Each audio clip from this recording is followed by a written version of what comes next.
건선은 악화와 호전을 반복하기 때문에 보통 증상이 완화되면 다 나았다고 생각하고 방치의 병을 키우기 쉽다. 10월 29일 세계건선협회연맹이 지정한 세계건선의 날을 맞아 26일 강동 경희대 학교병원 피부과 권순효 교수와 함께 건선의 증상 및 치료법에 대해 자세히 알아본다.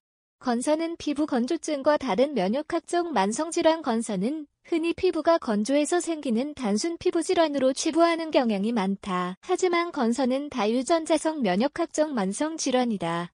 외상이나 감염과 같은 환경적 자극이 유전 요인이 있는 환자에게 건선을 유발하는 것으로 거론된다. 피부 면역세포의 이상 활동에 의해 염증 유발 물질이 피부의 각질 세포를 자극, 과도한 세포 증식과 피부염증을 유발하는 것이다. 주로 팔꿈치, 무릎, 엉덩이, 머리의 경계가 명확한 붉은 반점에 은백색 비늘로 덮이고 간지러워 손으로 문지를 때나 옷을 벗을 때 비듬처럼 후두둑 떨어지기도 하며 추워지면 증상이 심해진다.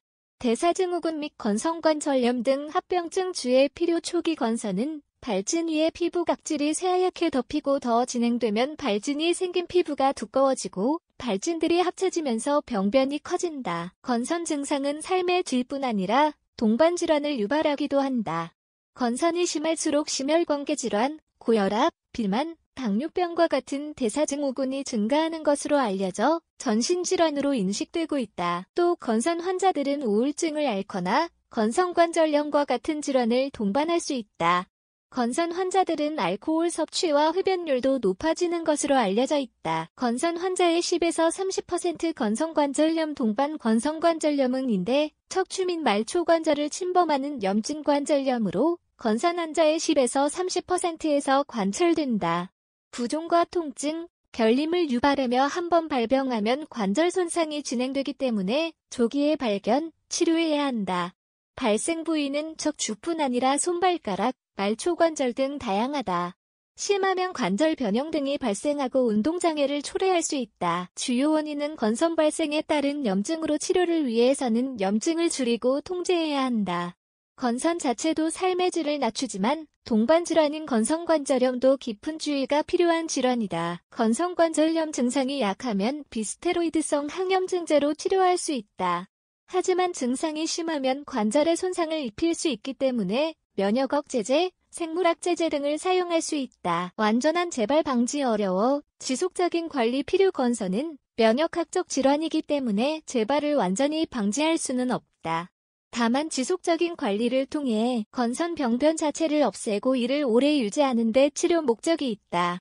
건선 병변이 일단 사라지면 길게는 몇 년간 좋은 상태를 유지할 수 있다. 피부과 전문의의 진단에 따라 상처 부위에 부신 피지로르몬제, 비타민 D 유도체, 보습제 등을 직접 발라서 치료하게 된다. 이와 함께 광선 치료가 병행 시행된다. 면역 억제제 등의 반응이 적은 중증의 건선 환자들은 생물학적 제제를 이용해 효과적인 건선의 관리가 가능하다. 건선과 증상이 유사해 주의가 필요한 기타 피부질환. 건선은 다른 피부질환과 혼동하는 경우도 적지 않다. 피부건조증은 피부의 수분이 10% 이하로 낮아진 상태로 습도가 낮아지는 가을, 겨울철 많이 발생해 건선과 혼동하기 쉽다. 건선은 붉고 두꺼운 각질이 발생하는 반면 피부건조증은 발진 증상 없이 피부가 전체적으로 푸석푸석하게 마른 상태로 주로 종아리 앞쪽과 등 위주로 하얗게 각질이 일어난다는 특징이 있다. 손, 발톱이나 손, 발바닥에 건선이 발생할 경우 증상이 무좀과 유사해 무좀약을 복용하거나 바르는 경우가 많다.